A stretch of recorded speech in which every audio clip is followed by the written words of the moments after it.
ሚሚ ፍቃደ ባለፉት 28 ዓመታት በስዊዘርላንድ ነው የኖረችው።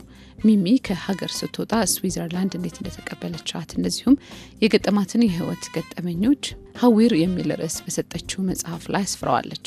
የሀገሪቱ ህግ ጠንካራ መሆን፣ የቋንቋ አስቸጋሪነት እንደዚሁም ደግሞ ስዊዘርላንድ ለሷና ለሌሎች ሀበሾች መጀመሪያ ላይ የምትቀበልበትን መንገድ መነሻ ያደረገ ዳሰሳን በመጽሐፏ ጠቅሳለች። ሚሚ በተለይ የመጀመሪያው 3 ዓመታት የስዊዘርላንድ ቆይታዋ ከባድ እንደነበረ ነግራናለች። ያው በጣም ረጅም ጊዜ ነው 28 ዓመት ማለት እንግዲህ ስመጣ በጣም ወጣት ሆኜ ነው የመጣሁት። ብዙን እድሜን ያሳለፍኩት ስዊዘርላንድ ውስጥ ነውና ብዙ ኢትዮጵያ ያሳለፍኳቸውን ነገሮችን አስረስቶኛል ማለት ይቻላል። እና 28 ዓመት ይሞላኛል ዘንድሮ።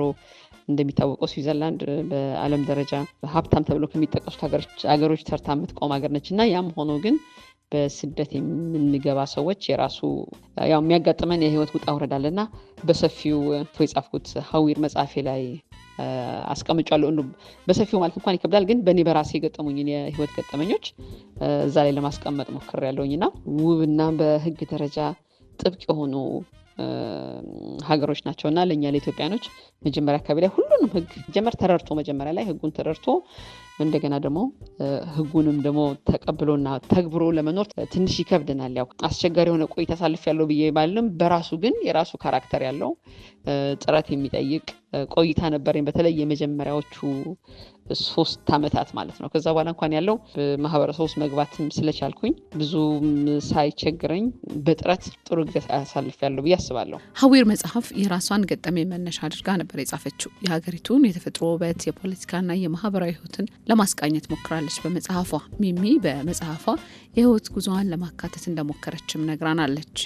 አንድ መጽሐፍ ጽፌ ነበረ ሀዊር የሚል ርዕስ ያለው መጽሐፍ ነውና ህብረተሰባችን የሀገር ውስጥ የሚሆኑ የውጭ ሀገር እውቅ ሰዎችን ታሪክ በጣም ጓጉተን እናነባለንና ብዙ ጊዜ ሳስበው የነዚህ የእውቅ ሰዎች ታሪክ በእኛ ህይወት ላይ የሚያመጣው ሰዎችን ሞር በጥልቅ ከማወቅ ውጭ የሚያመጣው ብዙ ትምህርት አለ ብዬ አላስብም። እና ግን እንደኔ አይነት መደበኛ ህይወት የሚኖር በጣም በብዙ ሚሊዮን የሚቆጠሩ ሰዎች የሚኖሩትን ህይወት የሚኖር ሰው ግን የራሱን ገጠመኝ ሲጽፍ ብዙዎችን ያስተምራል ብዬ ስላሰብኩኝ የመጽሐፌ ይዘት በኔው የግል ህይወት ዙሪያ ነው የሚያጠነጥነው። ከጅምሩ ወደ ስዊዘርላንድ ስገባ የገጠሙኝን የሁለቱ ሀገር ልዩነቶች እና እኔ ላይ ያመጣውን ኢምፓክት ነገሮችን የተረዳሁበትን ሁኔታ፣ ስለ ስዊዘርላንድ ስላላት መልክዓ ምድር በውበት ደረጃ ቀደም ላይ እንዳልኩሽ እጅግ በጣም ውብ የሆነች እጅግ በጣም አረንጓዴ የሆነች ተፈጥሮ በጣም አቅብጦ የፈጠራት ሀገር ብትኖር ለእኔ ስዊዘርላንድ ነች።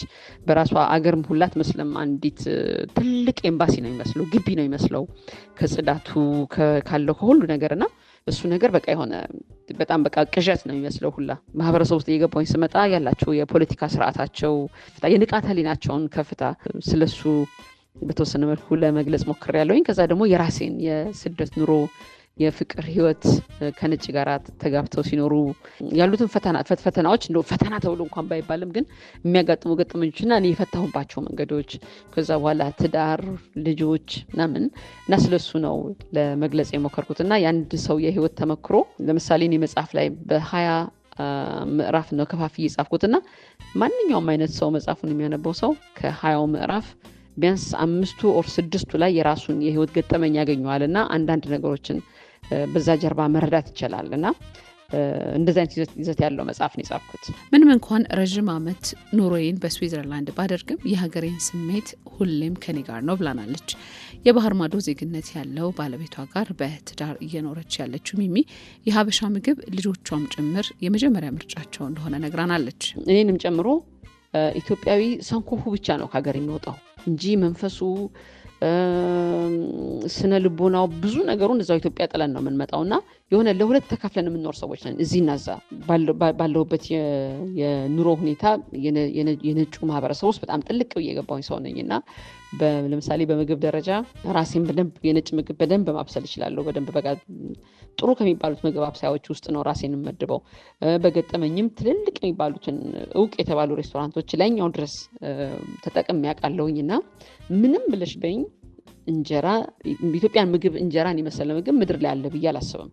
ምንም ነገር በልቼ ልቤ የሚደርሰው የእውነት በቃ ነፍሴ ሀሴት የምታደርገው እንጀራ ስመገብ ነው። እና ያ ነገር ያው የኢትዮጵያዊነት የፈጠረው ተጽዕኖ ነው ብዬ እላለሁ። አይደለም ከኔ አልፎ የልጆቼ ምግብ ምርጫ የኢትዮጵያ ምግብ ነው።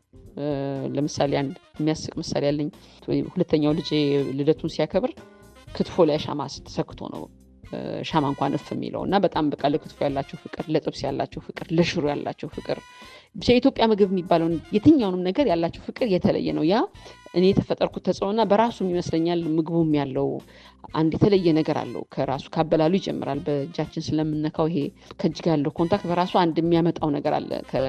ከነጩ ምግብ ጋር አስታወዳድሪው በሹካ ተራርቀሽ ከጅምሩ የሚፈጥረው ዲስታንስ አለ ብያለሁ። ሁለተኛ የሆነ ብቻ አላቅም አንድ የሚጎለው ነገር አለ ብዬ አስባለሁ የነጮች ምግብ እና ያ በራሱ ይህንን ለመሆን ኢትዮጵያዊ መሆን ይጠበቃል። ሚሚ በትዝብቷ ኢትዮጵያውያን ከሀገር ሲወጡ የሚኖሩበትን የስራ ባህል ወርሶ የመስራት ልምድ እንዳላቸው ታዝቤያለሁ ብላናለች። በስዊዘርላንድ ያሉ ኢትዮጵያውያንም ጥሩ የስራ ባህል እንዳላቸውን የነገረችን። ያው ግዴታ ነው የሚያሰራሽ ውዴታ ሳይሆን እና ያው ህጉም እነሱም ማስተማር ይችሉበታል። የስራ ቦታ ላይ እንዲህ ዝም ብሎ ከትንሹ ዝም ብለሽ ከላይ መተሽ አትሰሪም።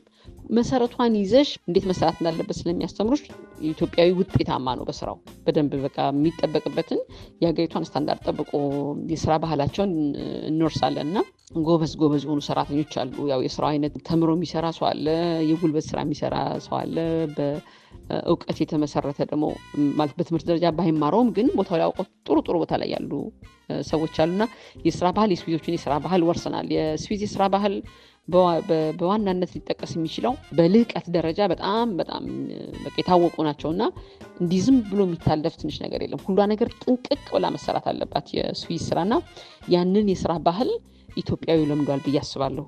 ስዊዘርላንድ ውስጥ ከ8 ሰዓት በላይ አይሰራም። ያችን 8 ሰዓቷን ግን የሚቀለድባት አይደለችም። በጣም በቃ ሙሉ ትኩረት ተሰጥቶ ሙሉ አቅም ተደርጎ የሚጠበቅብሽን በአግባቡ ካልመለስሽ ሰራተኛ ሆኖ ተቀጥሮ መስራት አይቻልም። በስዊዘርላንድ የሚኖሩ ኢትዮጵያውያን በተቻለ አቅም ባሉበት ቦታ ሆነው የሚያሳዩት ሀገራዊ ስሜት የሚበረታታ ነው። በባህር ማዶ ያካበትነውን የስራ ልምድ በሀገራችን የመተግበር ልምድ ልናዳብር ይገባልን ብላናለች ሚሚ ፍቃደ ለ#ኢትዮጵያ።